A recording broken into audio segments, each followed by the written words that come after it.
기록이라는 제목으로 여러분과 함께 말씀을 나누겠습니다. 이 말씀을 다 읽고 나서 우리가 느낀 점이 곧 이제 크리스마스 행사를 해야 될 것 같아요. 그죠? 크리스마스 성탄 행사를 해야 될 것 같습니다. 자, 예수님이 누구실까요? 예수님이 누구세요? 예수님은 삼위일체 하나님이십니다. 자, 예수님이 하나님이세요. 맞죠? 동의하셔야 돼요. 예수님이 누구시라고요? 삼위일체 하나님 중에 성자 하나님이십니다. 자, 그런 하나님께서 이 땅에 왜 오셨을까요? 우리가 오늘 찬양을 했어요. 찬양을. 왜 오셨을까요? 우리 죄를 사해 주시기 위해, 대속 제물로 드려 주시기 위해, 우리를 구원해 주시기 위해 예수님이 이 땅에 오셨습니다. 그러므로 기독교에서 가장 중요한 핵심 중에 하나는 구원하심이에요. 구원하심. 그런데 이 구원이 나에게 있지 않아요. 구원은 어디에 있어요? 내가 뭐 길이요 진리요 생명이니 나로 말미암지 않고는 아버지께로 올 자가 없다. 구원은 누구에게 있어요? 예수님에게 있어요. 우리의 공로가 아니기에 우리는 구원을 어떻게 받아요? 너희가 그 은혜에 의하여 믿음으로 말미암아 구원을 얻는 거예요. 그래서 이 예수님께서 구원을 주시기 위해 은혜로 이 땅에 오신 것을 우리는 역사적 예수라고 부릅니다. 그냥 한 번쯤 아시면 좋아요. 신학적으로 그 예수님이 이 땅에 오신, 여러분 우리가 알고 있는 것처럼 신이 사람이 되거나 신이 우리와 함께하는 수많은 이야기들이 있어요. 그죠? 뭐 알에서 나왔다든지 뭐 여러 가지 다 신화로 우리가 생각되어지지만 예수 그리스도가 이 땅에 오심을 뭐라고 이야기하냐면 역사적 예수라고 이야기합니다. 그 성자 하나님께서 인간의 역사 안으로 들어오셨어요. 그래서 우리가 그거를 비유적으로 인간이 개미가 되었다라는 거와 비교하기도 하는데, 여러분 인간이 개미가 된 것도 놀라운 일이에요. 그럴 수 있어요? 없죠? 근데 그것보다 하나님이 인간이 되신 게 왜 더 놀랍냐면 인간과 개미는 같은 피조물이에요. 그런데 하나님은 창조주이신데 그가 피조물인 인간이 되셨다라는 건 더 놀라운 거예요. 이걸 어떻게 인간의 언어로 표현할 수 있겠어요? 예수님께서 인간으로 오신 그 사건은 사복음서에 다 기록되어져 있습니다. 근데 특별히 우리가 묵상하고 있는 누가복음에는 이 스토리를 중요한 하나님의 관점으로 반복되어져서 이야기해 주는데, 자, 그 하나님의 관점이 뭔가, 그리고 그것이 오늘 우리에게 주는 교훈이 뭔가를 오늘 말씀을 통해 여러분과 같이 생각해 보려고 하고요. 또 우리가 누가복음을 계속 묵상해 가면서 그 하나님의 관점이 여러분들에게 묵상의 길라잡이가 될 수 있기를 바랍니다. 첫 번째, 역사적 예수의 첫 스토리를 이끌어가는 사람들이 있습니다. 누굴까요? 우리가 지난 시간에 잠깐 언급했던 사람들입니다. 이야기를 풀어가는 핵심 인물들이 있어요. 마리아, 엘리세벳, 안나와 같은 여인들이. 오늘 우리에게 있어서 이 여인들은 색다를 게 없습니다. 그런데 당시 1세기 팔레스타인 사회와 문화 속에서 여인들은 소외되어 있던 사람들이에요. 1세기에 랍비들이 매일 아침마다 기도하던 기도문에 어떤 내용이 있냐면, 내가 여자로 태어나지 않음이 감사합니다 라는 기도문이 있어요. 내가 이방인으로 태어나지 않음이 감사합니다 라는 기도문과 함께 내가 여자로 태어나지 않음이 감사합니다 라는 기도문이 있다고요. 여자에겐 당시에 배움이 허락되지 않았습니다. 외출도 허락이 없이 나갈 수가 없었어요. 구약에서 여자는 재산이었습니다. 첫 번째는 아버지에게 속했고, 아버지가 돌아가시고 난 다음에는 큰오빠에게 속했고, 그리고 결혼하고 나선 남편에게 속한 소유물이자 재산이었어요. 그들의 의지대로 할 수 있는 게 없었습니다. 회당을 들어갈 때도요, 여자들이 들어가는 문이 따로 있었습니다. 성전에도 여인의 뜰이라고 가장 이방인의 뜰 다음에 여인의 뜰로 그들이 성전에 갈 수 있는 공간도 정해져 있었어요. 예수님 시대로 올수록 구약보다 더 여성들의 지위는 낮아졌다고 학자들이 이야기를 합니다.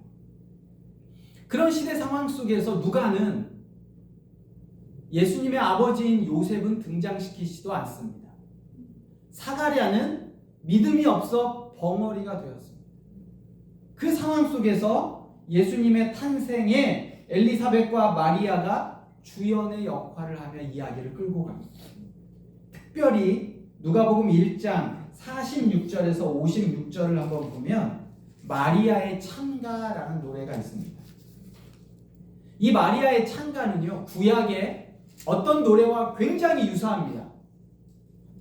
2장 1절에 한나의 노래와 유사해요. 한나의 노래의 핵심 포인트가 뭐예요? 네?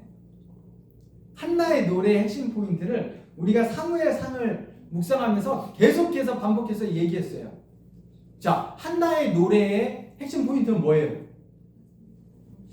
하나님의 절대 주권이에요. 절대 주권. 자, 우리가 한번 찾아볼까요? 계속 이게 또 반복해야 잊어버리지는 않아요. 사무엘상 2장 1절. 여러분의 성경에 표시가 다 되어 있을 겁니다. 자, 2장 1절. 여호와로 말미암아 주의 구원으로 말미암아. 밑줄 쳐져 있죠? 자, 2장 5절. 풍족하던 자들은 양식을 위하여 품을 팔고 줄이던 자들은 다시 줄이지 아니하도다. 전에 임신하지 못하던 자는 7을 낳았고 많은 자녀를 둔 자는 쇠약하도다. 여호와는 어떻게 하세요? 죽이기도 하시고 살리기도 하시며 스올에 내리게도 하시고 올리게도 하시며 여호와는 가난하게도 하시고 부하게도 하시며 낮추시기도 하시고 높이시기도 하시는도다. 여호와의 뭘 이야기해요? 절대 주권. 모든 것이 여호와로 말미암아 하나님의 뜻과 하나님의 구원으로 말미암아 이루어진다. 여러분, 이 한나의 노래가 사무엘 상하를 이끌고 간다고 그랬어요. 그죠? 구약의 역사서를 이끌고 간다고 그랬어요. 자, 마리아 찬가로 돌아갑시다. 누가복음 1장 46절에 마리아가 이르되 내 영혼이 주를 찬양하며 내 마음이 하나님 내 주를 기뻐하였음은 쭉 가고 난 다음에 51절부터 그의 팔로 힘을 보이사 마음의 생각이 교만한 자를 흩으셨고 권세 있는 자를 그 위에서 내리치셨으며 비천한 자를 높이셨고 줄이는 자는 좋은 것으로 배불리셨으며 부자는 빈손으로 보내셨도다. 여러분, 읽어보니 한나의 노래와 마리아의 찬가가 어때요? 비슷하죠? 똑같아요. 뭘 얘기해요? 여호와 하나님의 주권. 하나님이 높이시고 낮추시고 흩으시고 세우시고 배부르게 하시고 빈손으로 보내시고 내리치시고 높이시고. 여러분, 이 마리아의 찬가가 어떻게 해요? 끌고 가는 거예요. 끌고 가는 거예요. 여호와의 절대 주권을 이야기하는데 누가 어느 누구도 생각하지 못했던 당시에 사회적으로 문화적으로 아무도 주목하지 않았던 이 한 여인을 통해 여호와 하나님의 성품이 찬양되어져 갑니다.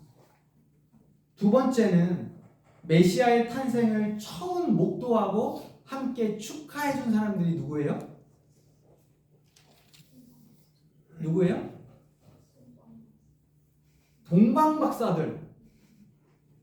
동방박사들보다 더 먼저 축하해주고 예수님의 탄생을 함께했던 사람들이 있었어요. 여러분, 로마 황제 옥타비아누스가 로마 전 제국 안에 영을 내립니다. 세금과 징병을 위해 인구 조사를 하라는 명령을 내려요. 그래서 모두 다 호적하러 고향으로 가야 됩니다. 북쪽 나사렛에서 살고 있었던 요셉과 마리아도 고향 남쪽 베들레헴으로 가게 됩니다. 그런데 내려가는 그 도착할 때쯤에 해산할 때가 찼어요. 그래서 아이를 낳아야 됩니다. 근데 어디에 방이 없어요? 여관에 방이 없어요. 그래서 요셉과 마리아가 어디서 아이를 낳습니까? 마구간. 우리가 그렇게 알고 있어요. 여러분, 마구간에서 아이를, 이 굉장히 대한민국적인 사고예요. 동양적인 사고라고요. 마구간에서 아이를 낳았다는 거예요. 그래서 우리가 보면 어떻게 되어 있어요? 어느 집처럼 되어 있어요. 마구간처럼.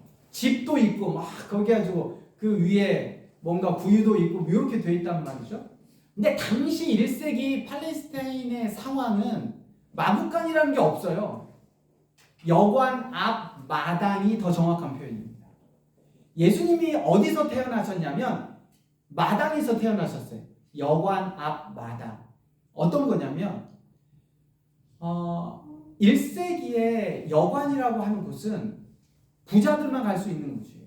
돈이 있는 사람들만 갈 수 있는 곳이에요. 그래서 무언가 여관방에서 묵을 수 없는 가난한 사람들은 여관 앞 마당에서 하룻밤 신세를 져야 됐습니다. 또 그 마당에서 하룻밤 자는 사람들은 누구냐면 주인을 데리고 왔던 종들이에요. 주인은 여관 방으로 들어갑니다. 그런데 종들은 여관 방으로 들어갈 수 없어서 마당 앞에서 잠을 자게 됩니다. 당연히 그들이 타고 왔던 나귀나 말들이 머물 곳도 여관 앞 마당이었습니다. 그래서 여러 가지 짐승들과 가난한 사람들과 사회적으로 신분이 낮았던 사람들이 한데 엉켜 그들만의 질서를 가지고 하룻밤 묵을 수밖에 없었던 그 마당, 그곳에 메시아가 오신 거예요. 그러면 그 메시아를 처음 메시아의 탄생을 본 사람들은 누구예요? 가난한 사람들이에요. 소외된 사람들이에요. 방에 들어갈 수 없었던 사람들이에요. 그리고 짐승들이에요. 여러분, 메시아는 우리가 죄를 지어서 온 피조 세계가 죄로 오염되었을 때 인간만 고통받은 게 아니고요. 짐승들도 고통받아요. 모든 자연계가 고통받거든요. 메시아가 오심을 인간만 기뻐하는 게 아니에요. 온 피조 세계가 기뻐하는 거예요. 그 안에 말도 있고 짐승들도 있었다는 사실입니다. 세상에서 가장 아래에 위치한 사람들이 머물렀던 공간에 창조주가 오신 것입니다. 그리고 오늘 말씀 2장 8절에 보면 그 지역의 목자들의 밤에 밖에서 자기 양떼를 지키더니 주의 사자가 곁에 서고 주의 영광이 그들을 두루 비침에 크게 무서워할 때 천사가 이르되 이렇게 이야기합니다. 무서워하지 말라. 보라, 내가 온 백성에게 미칠 큰 기쁨의 좋은 소식을 너희에게 전하노라. 오늘 다윗의 동네에 너희를 위하여 구주가 나셨으니 곧 그리스도 주시니라. 예수님이 나셨다라는 사실을 처음으로 알고 축하하고 환영해 준 사람은 누구예요? 목자들이에요. 자, 그런데 제가 이걸 성경 공부 시간에 말씀을 드렸는지 예배 시간에 말씀을 드렸는지 헷갈리는데, 여러분, 당시의 목자들은 생활 형편이 어땠을까요? 누가 목자가 됐을까요? 1세기 요 팔레스타인 문화 속에서는요, 가난한 사람들이 목자가 되는 거예요. 양을 치는 거예요. 부자들과 돈이 있는 사람들은 농사를 지었습니다. 근데 자기가 땅이 없는 사람들이 생계를 위해서 짐승을 키운 거예요. 그러니까 목자라고 하면, 제가 예전에 한번 목자들은 굉장히 가난한 사람들이야 이렇게 물어봤더니 밖에서 밤에 양떼를 지키던 사람들이어서 그런데요.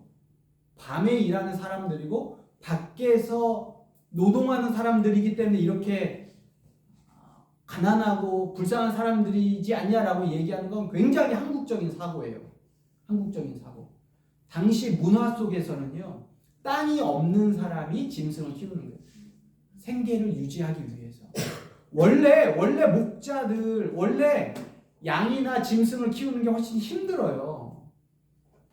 그렇기 때문에 하나님께서 처음으로 그리스도가 나셨다라는 소식을 들은 게 가난한 사람들이라고 해요. 신분이 낮은 사람들이에요.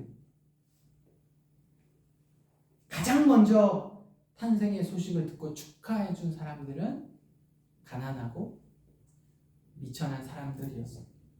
세 번째, 예수님은 요셉과 마리아의 첫 아들로 태어나셨다라고 7장에 이야기를 하고 있습니다.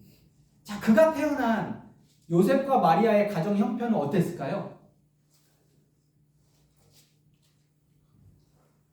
네? 가난했어요? 어떻게 아세요? 가난한지. 마당에서 아이를 낳았어요. 그렇죠. 마당에서 아이를 낳았어요. 가난한 사람이었어요. 우리가 말씀에 보면 22절 보세요. 누가복음 2장 22절 보면 모세의 법대로 정결 예식의 날이 참해 아이를 데리고 예루살렘에 올라가니 이는 주의 율법에 쓴 바 첫 해에 처음 난 자마다 주의 거룩한 자라 하리라 한 대로 아기를 주께 드리고 또 주의 율법에 말씀하신 대로 산 비둘기 한 쌍이나 혹은 어린 집 비둘기 둘로 제사하려 함이더라. 아이를 딱 낳으면 율법이 그렇습니다. 남자 아이면 8일 만에 할례를 합니다. 그리고 정결 예식을 치르는데 33일이 지나고 아이를 낳고 33일이 지나면 정결 예식을 딱 드리는 거예요.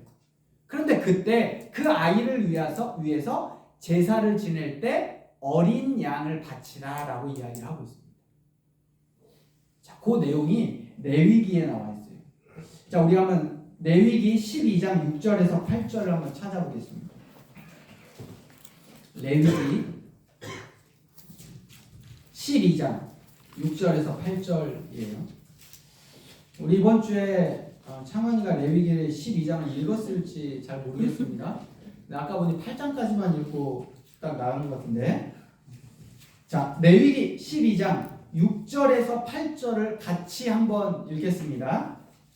시작. 아들이나 딸이나 정결하게 되는 기한이 차면 그 여인은 번제를 위하여 1년 된 어린 양을 가져가고 속죄제를 위하여 집 비둘기 새끼나 산 비둘기를 회막문 제사장에게로 가져갈 것이요 제사장은 그것을 여호와 앞에 들여서 그 여인을 위하여 속죄할지니 그리하면 사멸이 깨끗하리라. 이는 아들이나 딸을 생산한 여인에게 대한 규례니라.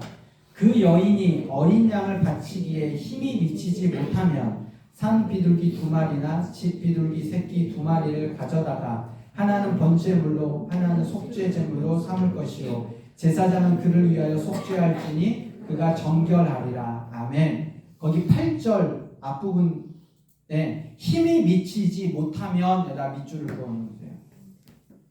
이게 무슨 말이에요? 가난하면 어린 양을 드릴 만한 형편이 안 되면 뭘 드리라는 거예요? 산 비둘기 2이나 집 비둘기 새끼 2마리를 드려서 1마리는 속죄 제물로 1마리는 제사장에게 드리라는 거예요. 자, 그런데 우리가 누가복음에 보니 요셉과 마리아는 그 정결 예식에 뭐를 드렸어요? 산 비둘기 한 쌍이나 혹은 어린 비둘기 둘로 제사하려 함이라 이렇게 얘기를 했는데 어떻게 했다고요? 비둘기로 드렸어요. 어떻다는 거예요? 가난했다는 거예요. 여러분 생각해 보세요. 나의 첫 아들을 하나님께 드릴 때 율법의 맨 위에 기록된 대로 어린 양을 드리고 싶지 않겠어요? 어떻게 할 수만 있으면 어떻게 해서라도 어린 양을 드리고 싶은 게 부모의 마음이에요. 왜? 첫 아들이잖아요. 그럼에도 불구하고 요셉과 마리아는 어린 양을 드릴 수가 없었습니다. 아버지 요셉은 목수였습니다. 당시 풍습에 아들 예수도 목수의 삶을 살았을 겁니다. 연장통을 들고 가난한 나사렛의 동네를 돌아다니며 목수의 일을 했던 아버지, 가난한 가정의 아버지, 그리고 가난한 가정의 맏아들로 예수님은 살아가셨습니다. 성자 하나님이신 예수님의 성육신은 성부 하나님의 구원 계획에 있었고 성령 하나님의 한치의 오차도 없는 일하심을 통해 이 땅에 오신 사건이었습니다. 그런데 그 성령의 일하심과 함께 누가는 당시의 상황을 하나하나 곳곳에 하나님의 관점을 통해 우리에게 이야기해 주고 있습니다. 여러분, 성경은 성령에 의해서 기록되어졌죠. 그래서 우리에게 교훈과 책망과 바르게 함과 의로 교육하기에 기록되어져 있습니다. 그러면 성경이 뭘 얘기할까요? 이 예수님의 태어나심의 세 가지 사건들을 통한 하나님의 관점을 통해 우리에게 무엇을 말씀하고 있을까요? 예수님의 성육신의 과정에서 당시 사회적으로 미약했던 여인이나 가장 하층민들이 거했던 종들이 있었던 그곳에서 태어나시거나 또 가난한 가정에서 태어나심이 우리에게 메시아가 무엇을 말씀해 주실까? 여러분, 하나님께서 아담과 하와를 만드셨습니다. 그리고 인간의 역사가 시작이 되어졌죠. 왜 하나님이 인간을 만드셨을까요? 하나님이 인간을 왜 만드셨을까요? 우리와 무엇을 하고 싶으셨길래 인간을 만드셨을까요? 하나님은 우리와 교제하고 싶으셨어요. 우리와 사귀고 싶으셨다고요. 그래서 그 우리를 통해, 그 사귐과 교제를 통해 찬양과 영광과 예배를 받으시기 위해 우리를 만드셨어요. 그런데 인간이 하나님을 거부한 사건이 일어납니다. 그걸 우리는 죄라고 부르죠. 그 죄가 어떻게 들어왔어요? 인간이 하나님과 같이 되고 싶은 마음이 생긴 거예요. 먹지 말라라고 분명하게 이야기했는데 그 선악을 알게 하는 나무의 열매를 먹었을 때 그 마음에 뭐가 생긴 거예요?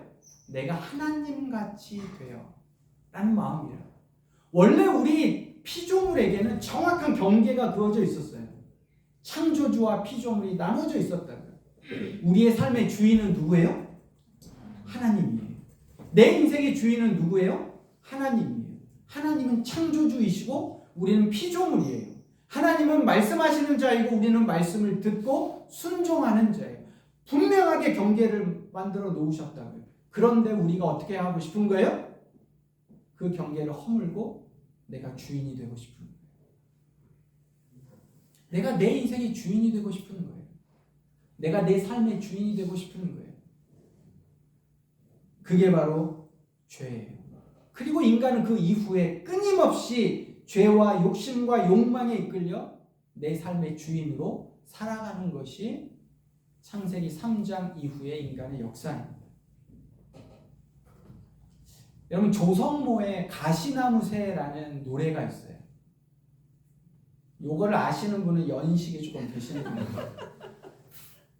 원래 이 노래는요, 하덕규라는 목사님이 작사, 작곡을 했어요. 그래서 원래는 CCM이에요. 원래는 복음성가였는데 그걸 조성모가 부른 거예요. 그래서 제가 한번 불러볼래요. 어제 정말 연습을 많이 했는데 설교하는 것보다 더 떨려요. 가사 맨 앞에 이렇습니다. 내 속에 내가 너무도 많아 당신의 쉴 곳 없네 내 속에 나의 헛된 바램도 당신의 편할 곳 없네. 내 안에 하나님이 계시는데 내가 내 속에 너무 많아. 그래서 당신이 하나님이 거하실 곳이 없어요. 내 안에 헛된 바램들이 너무 많은 거예요. 내 안에 하나님이 계시는데 편하지가 않아요.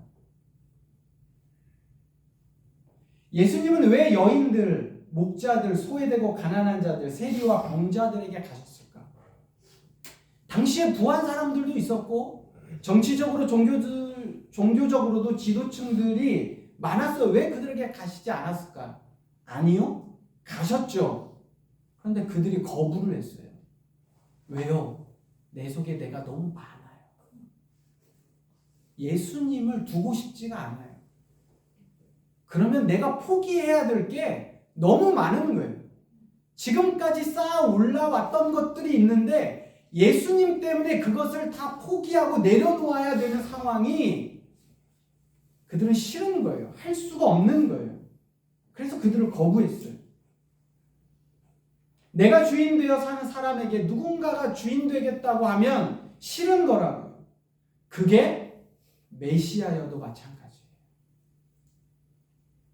그것이 성경이 우리에게 가르쳐주는 증언이에요.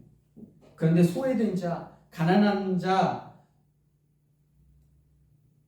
병든 자, 억울한 자, 성경에 그들은 하나같이 더 이상 스스로 그들의 의지와 노력으로요 아무것도 할 수 없는 자들이에요. 여러분, 고아들, 부모가 먼저 죽었어요. 그 어린아이가 스스로 뭘 할 수 있겠어요? 과부, 남편이 죽었어요. 오늘 같은 사고라면 상관없지만 그 시대 당시의 과부들은요 스스로 아무것도 할 수가 없었어요. 중풍병자들, 그들이 뭘 스스로 할 수 있어요? 나병 환자들, 그들이 스스로 할 수 있는 게 아무것도 없었어요. 37년 된 병자, 그러면 37년간 병을 앓았으면 아무것도 할 수 없어요. 어느 누군가 나를 들어 연못에 옮겨줄 사람이 없는 포기한 인생, 12의 혈루증 걸린 여자. 여러분, 여자 하혈하는 걸 당시에는 굉장히 부정하다고 봤는데요. 12년 동안 내가 의도치 않은 상황 속에서 계속 혈루병으로 하혈하면 내가 할 수 있는 게 뭐가 있냐고. 아무것도 할 수 있는 게 없는 거예요. 여러분, 엘리사벳, 그 나이들은 그 여인이 뭘 할 수가 있어요? 아무것도 할 수가 없어요.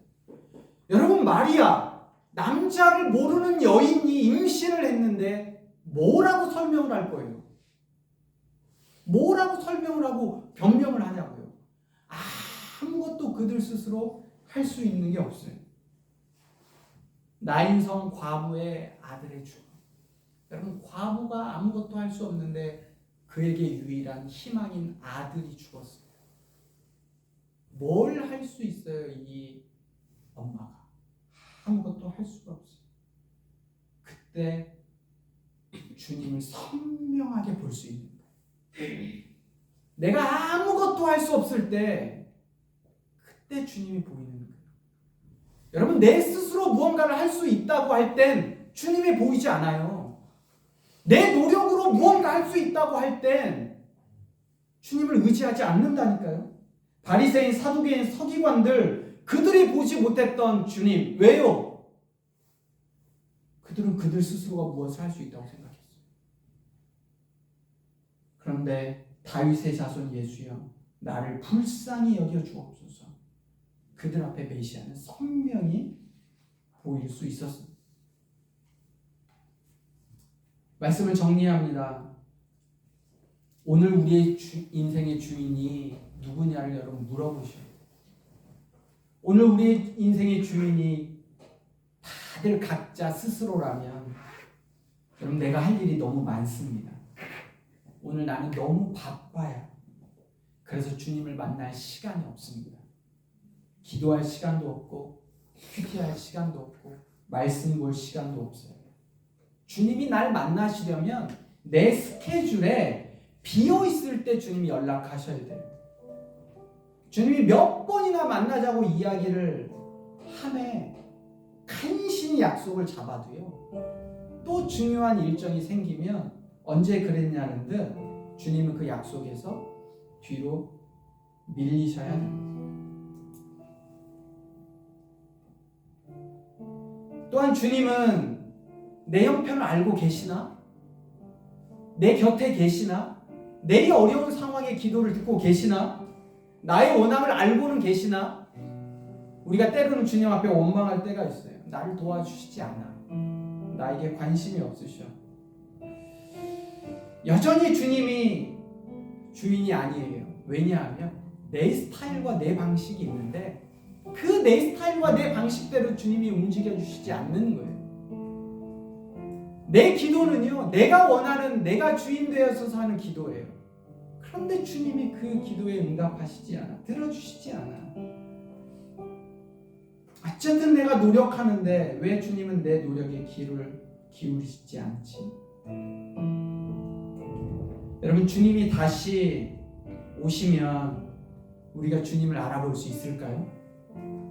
그토록 기다리고 정말 기다렸는데 주님이 메시아로 다시 오시면 그 주님을 알아볼 수 있냐는 거예요. 때로는 바리새인들처럼 보고도 내가 내 인생의 주인이어서 알지 못한다면,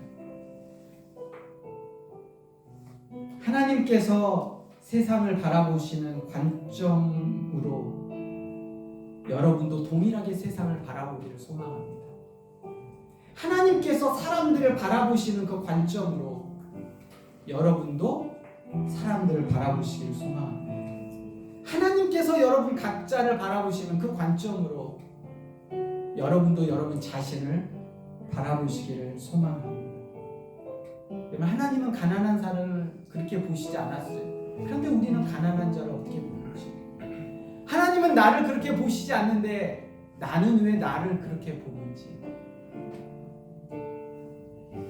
사무엘상 2장 30절을 우리가 같이 한번 읽고 말씀을 마치려고 합니다. 사무엘상 2장 30절입니다.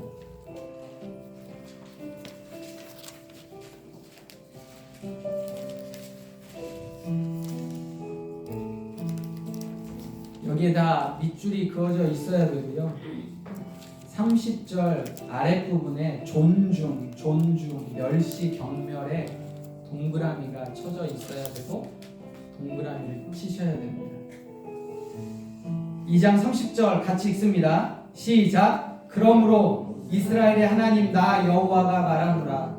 내가 전에 내 집과 내 조상의 집이 내 앞에 영원히 행하리라 하였으나 이제 나 여호와가 말하노니 결탄코 그렇게 하지 아니하리라. 나를 존중히 여기는 자를 내가 존중히 여기고 나를 멸시하는 자를 내가 경멸하리라.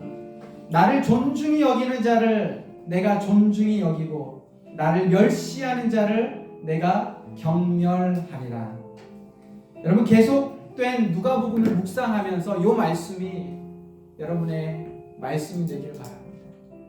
또 이제 한 주 시작하잖아요. 우리가 삶을 시작하잖아요. 주님이 여러분을 만나고 싶으세요. 주님이 여러분을 존중히 여기시고 함께 교제하고 싶어 하신다.